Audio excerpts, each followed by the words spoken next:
Você nasceu na Inglaterra do século XII, seus pais eram camponeses, e sua vida já estava traçada.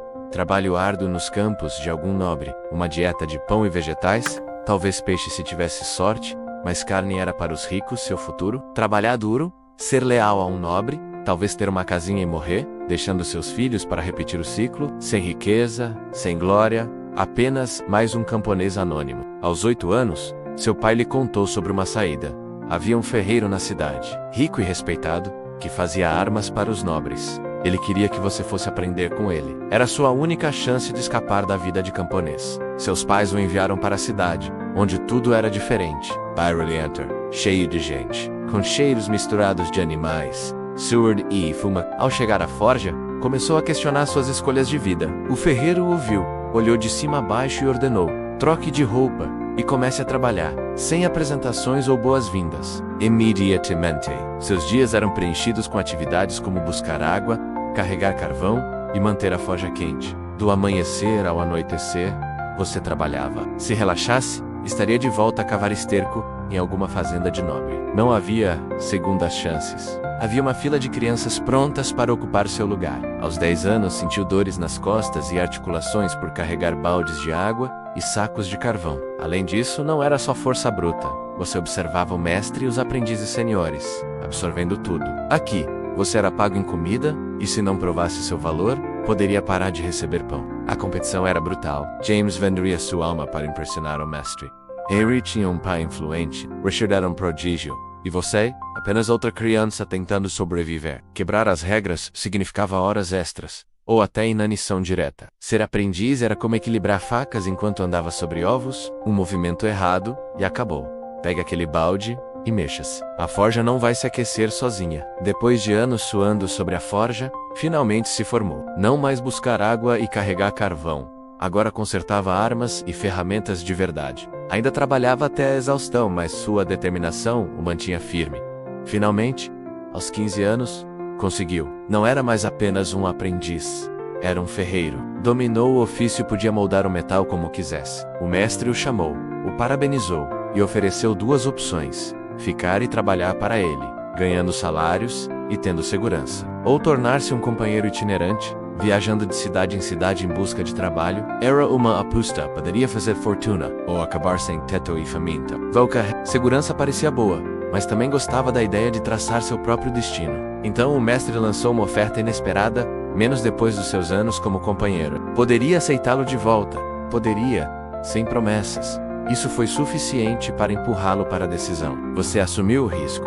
Tornou-se um companheiro, viajou de cidade em cidade, realizando trabalhos temporários para sobreviver. A maioria dos ferreiros precisava fazer isso após o aprendizado porque precisavam comer. Mas ao contrário deles, você tinha uma oferta de emprego e a rejeitou. Grande erro, estava prestes a descobrir. Saiu do seu mestre e entrou no desconhecido. E imediatamente se arrependeu de tudo. Por semanas, ninguém o contratou. Sem dinheiro, sem comida, sem lugar para dormir, sobreviveu fazendo qualquer trabalho braçal que encontrou no mercado, menos carregando sacos, limpando estábulos, afiando facas para vendedores ambulantes, só para ganhar algumas migalhas de comida. À noite, dormia onde podia, menos uma esquina de rua, um estábulo, uma vez em um monte de feno que esperava desesperadamente não ser o banheiro de alguém. Um mês de pura miséria depois, conseguiu seu primeiro serviço. Um agricultor precisava consertar seu enxado, e você estava desesperado o suficiente para fazer isso por apenas uma refeição do dia. Depois disso, outra semana, de nada. Suas roupas estavam rasgadas, seu estômago vazio, e neste ponto, não parecia um ferreiro, parecia um mendigo. A fome, o cansaço, a rejeição incessante era demais. Considerou seriamente voltar rastejando para o seu mestre, só pela promessa de comida. Mas então, finalmente, menos a sorte lhe deu uma trégua. Conseguiu outro trabalho, dessa vez, com pagamento real. Nada mais de trabalhar só por uma tigela de ensopado. E depois disso, outro trabalho, e mais outro. Nos próximos meses, passou de mal sobreviver para realmente ganhar dinheiro. Moeda por moeda, trabalho por trabalho, começou a subir na vida. E não só poupou e investiu, viajou para outras cidades, aprendendo técnicas avançadas de ferraria e expandindo suas habilidades. Quanto melhor ficava, mais valioso se tornava. E quando finalmente retornou à cidade, não era apenas mais um ferreiro, era um inferno de um bom ferreiro. A notícia se espalhou rápido. Seu nome estava em todos os lugares. Com sua crescente reputação, as pessoas começaram a fazer fila para contratá-lo. Nobres, mercenários, até generais do exército. Parecia ótimo, certo, errado, porque essas não eram pessoas que negociavam. Elas não ofereciam contratos, não pediam educadamente. Elas tomavam, e durante este tempo, uma guerra civil estava se formando. Ferreiros como você não estavam apenas em demanda. Menos era uma arma valiosa. Ouviu rumores menos, alguém queria sequestrá-lo. Se colocassem as mãos em você, passaria o resto da vida forjando armas como um escravo. Então, o que fez? Desapareceu. Por um mês, entrou em clandestinidade.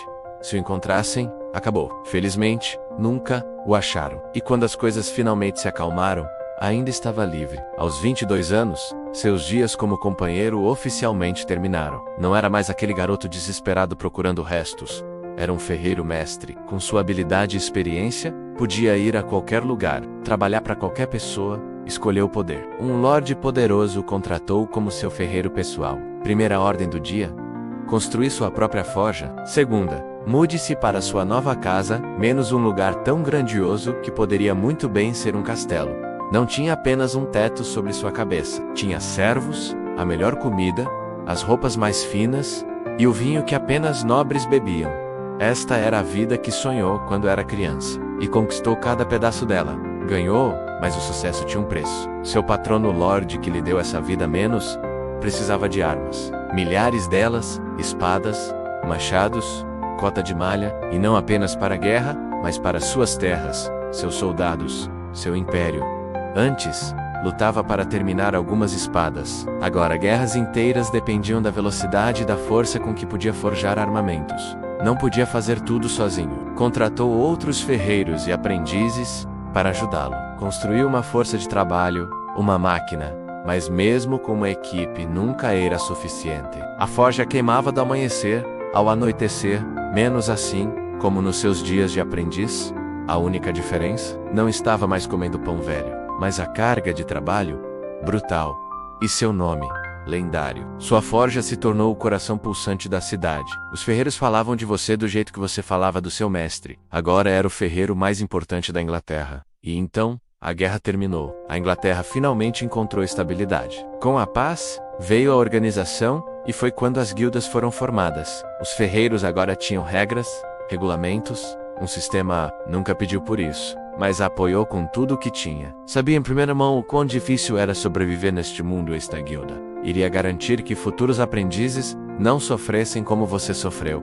E adivinhe, foi nomeado chefe da guilda dos ferreiros na sua cidade. Isso mesmo, não era mais apenas um artesão. Estava na política agora, e a política era um campo de batalha completamente diferente. Em vez de bater metal, navegava por acordos nos bastidores, rivalidades entre nobres e o constante estresse de manter a guilda forte.